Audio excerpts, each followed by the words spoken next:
Max, you're a big fatty. Good one. Just keep going. We'll never get a starting class.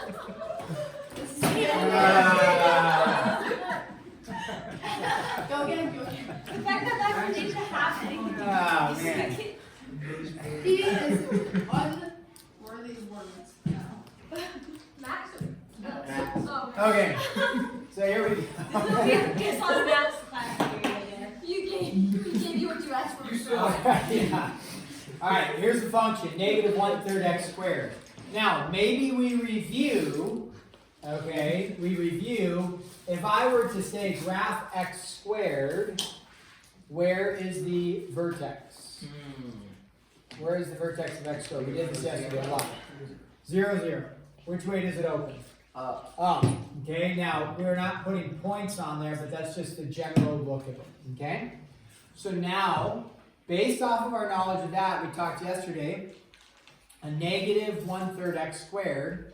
Okay, what happens? Does the negative 1/3 x squared open up or does it open down?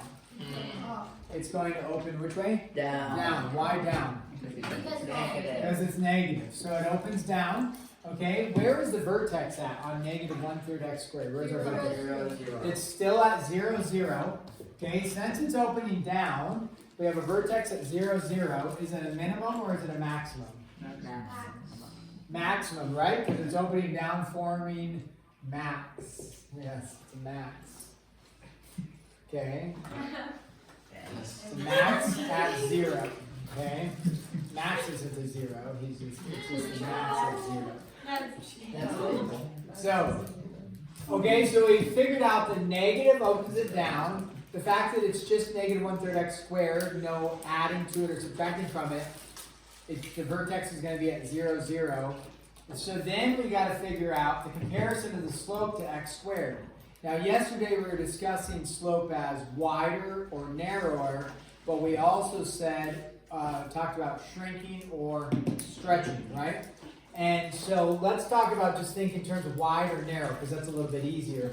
Does 1/3 make it wider or make it narrower, Ethan?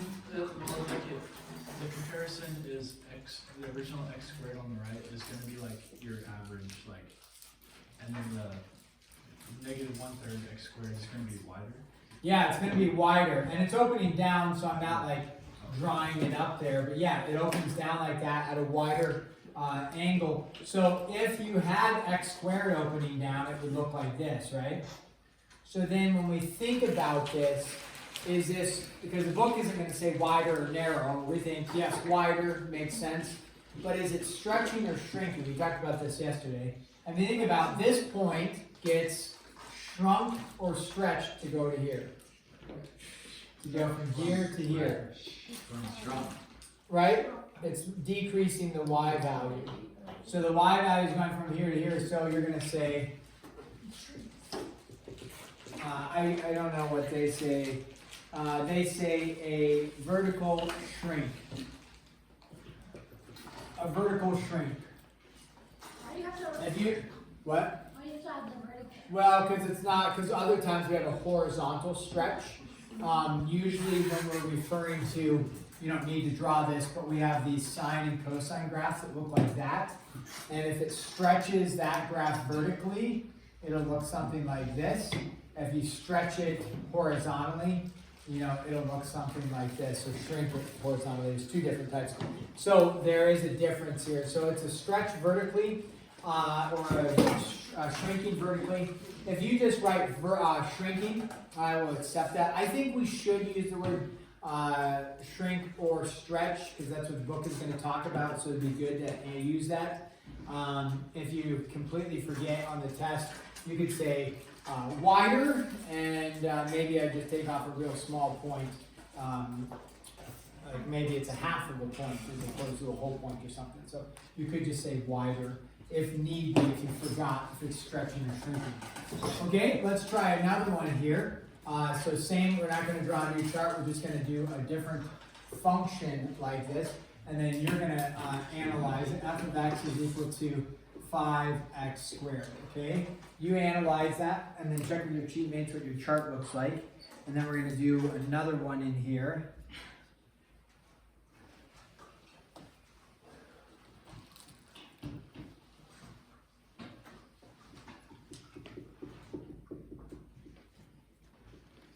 So analyze the chart that way. Then you have another one to do. So you're going to do 5x squared, fill in on the chart, and you're going to do the -1, or the 1/5 x squared minus 7, fill in the chart there.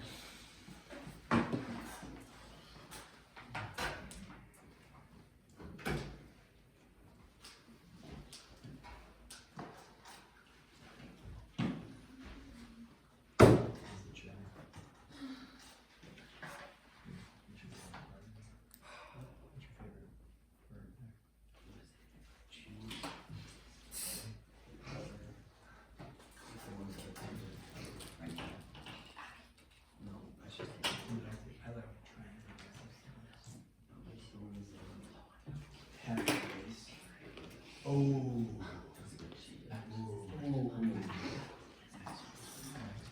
What's wrong with you? What does it mean when it means minimum or max? Yeah, just 3 hours. Yeah, does it have a minimum or a maximum? Of what? The parabola. We talked about this. Does the parabola have a minimum or a maximum? I don't think anybody knows. I bet you somebody knows in here. Someone You what? don't know? What? No, we talked about it yesterday. The minimum or maximum thing, look at the graph. Where is the vertex? Is it at the bottom, which would be minimum, or at the top, which would be maximum? What do you mean? It's in the Guys, listen, guys, hey, for some reason you're struggling, I don't know why.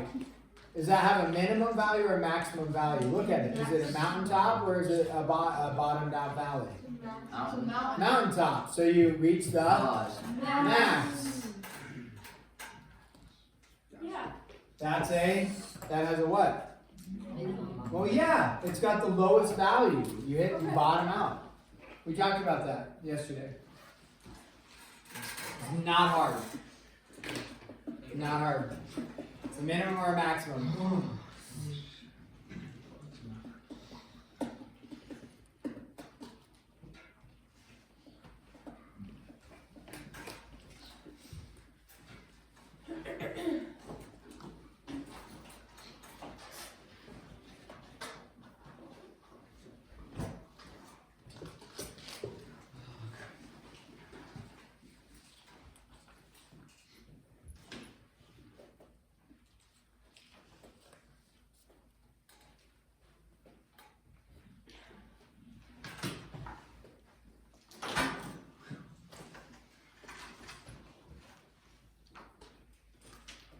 Okay, let's start with 5x squared. Does it open up or down?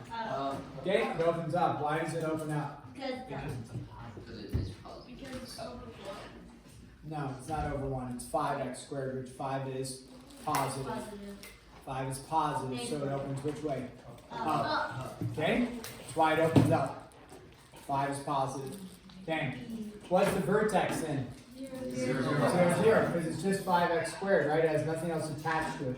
So it's going to be 0, 0. If it opens up, does that have a minimum or maximum? Minimum. Okay? Now, if it opens up, what does the 5 do to it, okay? It makes it Does it make it, let's start with narrow or wider?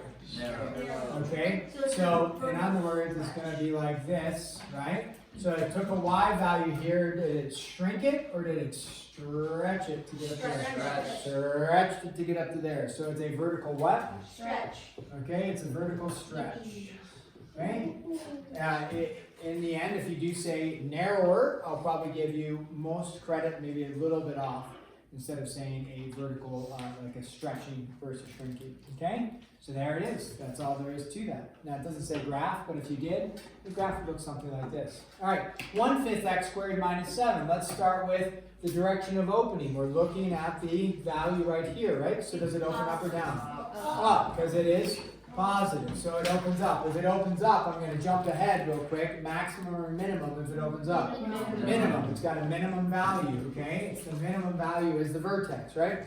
So what is the vertex here? It's not 0, 0, -7. Wow, 0, -7, a resounding 0, -7. That's awesome because we spent time in chapter 6 or whatever it was doing this, right? So great. Then negative 7 moves it down 7.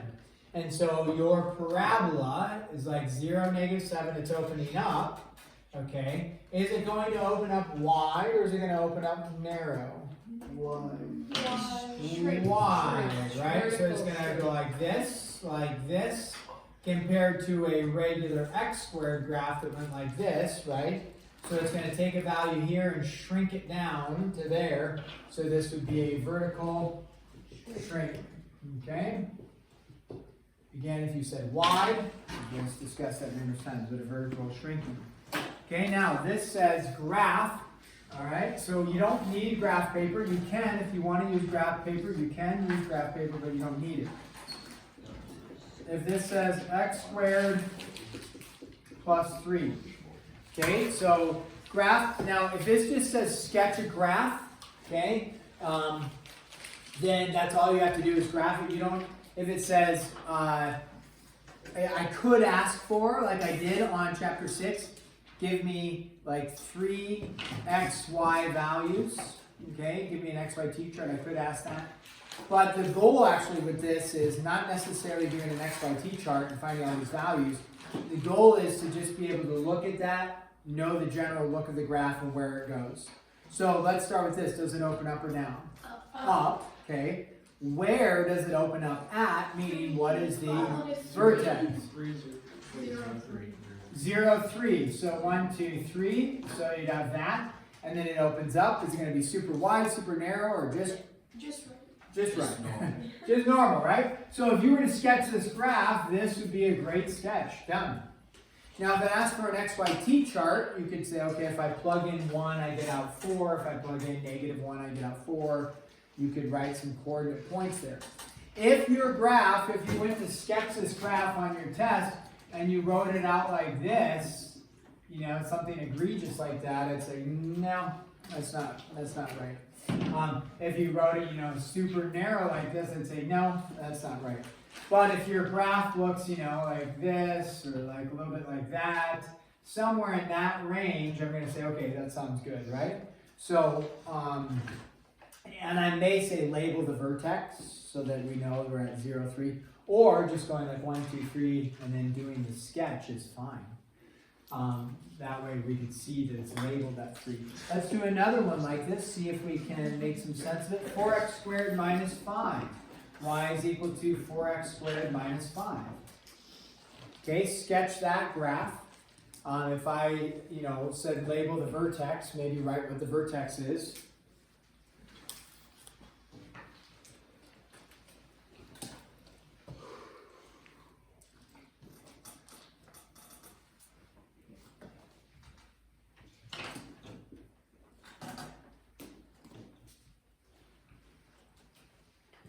Okay, again, this is a sketch, so if you don't have perfect little points, you know, labeled, that's fine. So let's start with this. Open up or down? Up. Okay, what's the vertex? 0, negative 5. 0, negative 5. So on a test, if that's what you could go like that. You don't have to even do 5 slashes. Just put negative 5 down or put a dot. It opens up. Now, wide, narrow, right in the middle, what is it going to be? Narrow. Narrower, right? So then a good sketch of a graph would this be a good sketch of the graph? No. Probably not, right? So something a little bit more like this. Hard, it shouldn't be a direct V, but when it gets narrow, sometimes it's a little harder. I wouldn't mark you wrong on a test. That looks more like a line, but that's okay, right? So, because it's really narrow, so it could almost look like lines, but it's not. But something like that is fine. Going to work for me there. Okay? All right, so far so good there. Now, this next one, let's try this one. 4, y, f of x, let's go with f of x, get a negative 2x squared plus 7. You'll notice that I write f of x or y, it doesn't matter for us, really. We've talked about that, just graphing it and looking at it, it's the same thing. So we're going to graph this.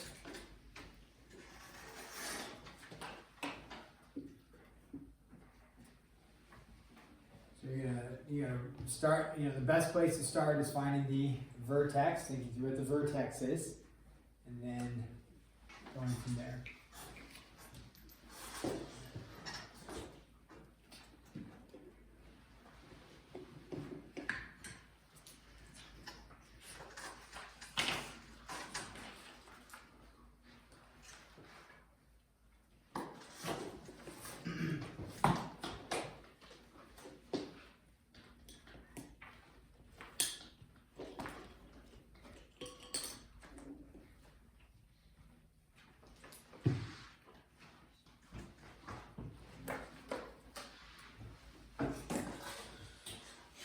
Okay, open up or open down? Down. Okay, open down.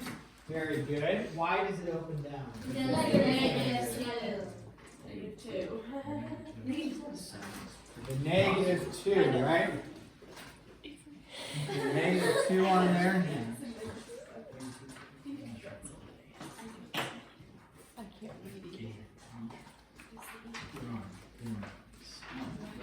I was just looking for where we have our other graphs. What chapter that was. This guy's dark side is scary. There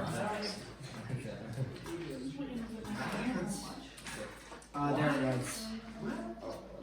Kid, where's your lightsaber? Where's my lightsaber? Where's your lightsaber? In my room. Okay, very good. All right, so we go 0, 7. We said 1, 2, 3, 4, 5, 6, 7. Yep. It opens down. I don't know if you told me. Did you tell me 0, 7? Yeah. Okay, opens down, and then it's going to be super wide, super narrow, Narrow. narrow, not super narrow, but narrow. So something like that would work, right? Now it is a little bit like, well, does that look like a regular graph or my narrow graph? What that is right? You know, if I just said sketch, I'm going to give you credit for that. And it might not be exact. But again, the things I'm avoiding is that going to represent? No. Is -2 going to be represented by something like extremely narrow like that? No. So -2, it's not like -100, right? -100 would be just, which I'm not going to give you. So, yeah, that looks good. Okay, that looks about right. Ethan. Should I go with that one? No.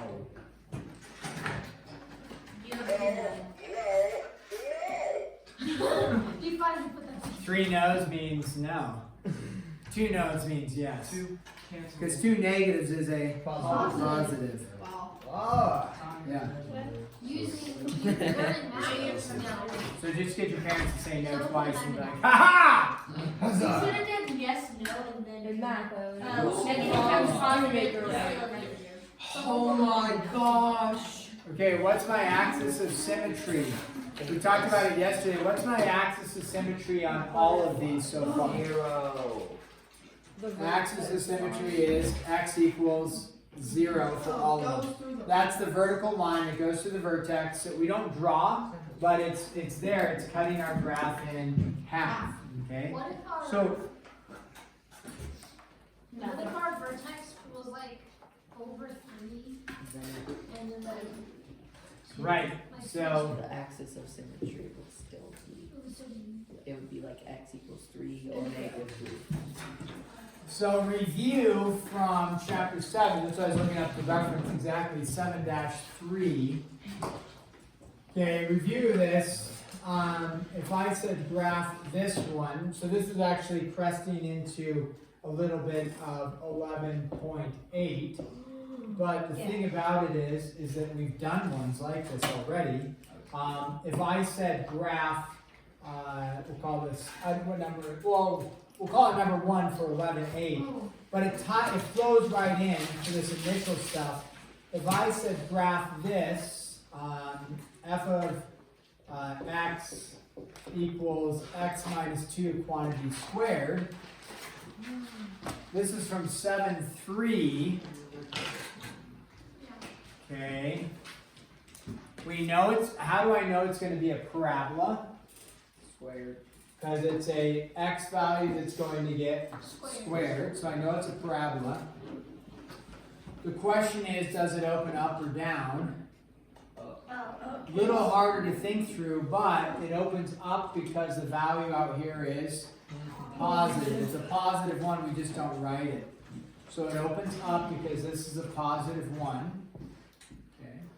So then the question is, where is the vertex? Now, over here we had a +3, raised it, here we had a -5, moved it down, right? So if you recall though, what does this -2 do? It's going to be a horizontal shift. Move it to the right. Yeah, so it's going to actually move it to the right 2. And then if you think about that, if you plugged in 2, what's 2 minus 2? 0. So over 2 up 0, there you've got your vertex. There's nothing attached to it out here to move it up or down. So this attachment here moves it over 2. We've analyzed that this is +1 out here, so it's going to be a general parabola opening up like that at over 2 up 0. Now I think, Rosie, you were just asking, if I said what is my axis of symmetry, or a lot of times we'll just use the acronym AOS, axis of symmetry. The axis of symmetry is always x equals because we're referring to like a vertical line. We don't, again, it's not drawn on the graph, but we can see, like if I put it in dotted, it's the vertical line that cuts the graph directly in half. What's the vertical line that cuts the graph directly in half? X equals 2, right? Over 2. So your axis of symmetry would be 2. Minimum or maximum? Minimum. It's a minimum. Okay, let's do this. This is for 11.8, right? All this? Yeah, this part is, again, this is actually because it's reviewed from 7.4, but they start talking about it again with, and then there's going to be an extension of material that we're not going to get to today, which is fine for 11.8. There's more additional stuff. But this, like here, okay, so we've got 3 things, well, you could say 4 if you will. So you have 3 things kind of going on, maybe 4. When I say 4 things going on, I'm referring to the negative, the 1/2, the 2, and the 3. So there's 4 things going on that are going to adjust my graph. Again, remember, I'm referring to an adjustment of the general parent graph, y equals x squared, right? Y equals x squared, we've graphed it, we know what it looks like. Okay? From that parent graph, the other parabolas stem from that. A shift to the right, a shift to the left, an up, a down, a wider, a narrower, and an opening down, right? So there's all those things. Hopefully we're getting maybe a little comfortable with a quick analysis of, okay, what does the parent graph, now what's going to happen? So let's start with our vertex. Let's start with the vertex and then go from there. Okay, what is the vertex going to be? 2, No, 3. positive. 2, 3. Up. Positive 2, up 3. 3. Okay, now that we discussed this in 7.4, it's a little challenging because people think, why isn't it a -2 and a +3? And that stems from our vertex formula, y is equal to a times x minus h quantity squared plus k. And if you brought the k over, it would be y minus k is equal to a times x minus h quantity squared. Meaning, I'm sorry, you can just memorize that if it's attached to the x like this in vertex form, that is like saying x minus a +2. This really was a -3 brought over to here, well, subtracting it over, so it would be really y minus a +3, but when you add it over, we see it as a +3. So, however you can memorize, though, it's a little confusing, it can be, but you can memorize, oh yeah, when it's attached to the x, it's opposite of the sign. When it's on the outside like here, it is the sign. So, a +2, a +3, you just can memorize that format. You can also recognize that when you plug in 2, you get out 0. 0 squared is 0, 0 times anything is 0, and you're just left with over 2 +3. So you can also do it that way. Now let's analyze opening up or down. Down. Y down. Negative 1/2. Negative 1/2. Wide, narrow, Why? wide. And then we just go like this. That would be a good sketch of that graph. Minimum or maximum? Maximum. Maximum. Okay. What is your axis of symmetry? What is your AOS? X is equal to 2. It's always the x value of the vertex. Okay. Whew. What a journey. Is it? Did the bell ring? Does it have her disregard? Yes, it did. What? She can get her mystery back. Yeah, she didn't. Kinley. She wasn't the closest to that. She doesn't get Yeah. yesterday, What? Oh, The did over you? 2 days. Yeah. Snap. She never got You it guys back. closest to the average? Yeah, for 10. Did. Oh, I'm so sorry. We did not acknowledge you. Should we do that tomorrow? No, right No, now. remember now, because you're gonna forget. No, tomorrow. Right now. Me. Never. Kenley, do you want your Very bad.